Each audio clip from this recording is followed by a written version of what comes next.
Welcome to Deepa TV. నేను మీ అశోక్ దుర్గం. ఈరోజు మనం ఎక్కడ ఉన్నామంటే త్రివేణి సంగమం. త్రివేణి సంగమం అంటే మీకు అర్థమై ఉంటుంది. త్రివేణి సంగమం అంటే ఇక్కడ 3 నదులు కలుస్తాయి.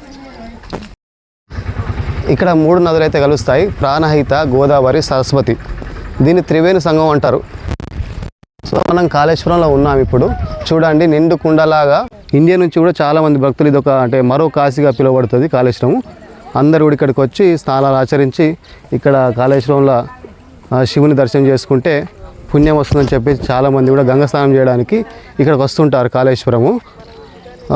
పైన ఎగువ కురిసే వర్షాలకి గంగానగరం చాలా దారుణంగా ప్రవహిస్తుంది. మెట్ల పైకి కూడా వస్తుంది. అంటే మామూలు అప్పుడైతే అక్కడ లోపలికి కనపడుతూ ఉంటుంది. ఈ వర్షాకాలం పైన కురుస్తున్న వర్షాలకి గంగ ఉప్పొంగి 3 గంగలు కలిసి రావడంతో చాలా మెట్ల పైకి వచ్చినాయి.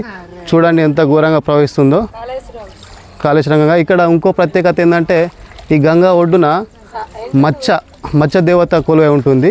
ఈ గంగ ప్రత్యేకత ఏంటంటే మత్స్య దేవత కొలువై ఉంది కాబట్టి ఈ గంగకు ప్రత్యేక ఆకర్షణగా చెప్పుకోవచ్చు మత్స్యదేవతని.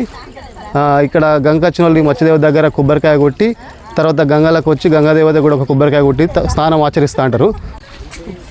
ఈ కాళేశ్వరంకి అయితే దేశం నలుమూల నుంచి మాత్రం భక్తులు అయితే కాళేశ్వరం వస్తుంటారు.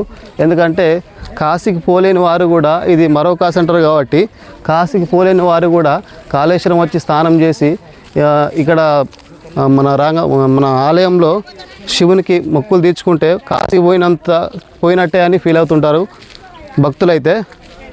ఎందుకంటే 2వ కాశీగా పిలువబడుతుంది కాళేశ్వరం. ఇది అందరికీ తెలుసు. మన ఇండియాలో తెలంగాణ, ఆంధ్రప్రదేశ్ అయితే ముఖ్యంగా చాలామంది తెలుసు. ఇది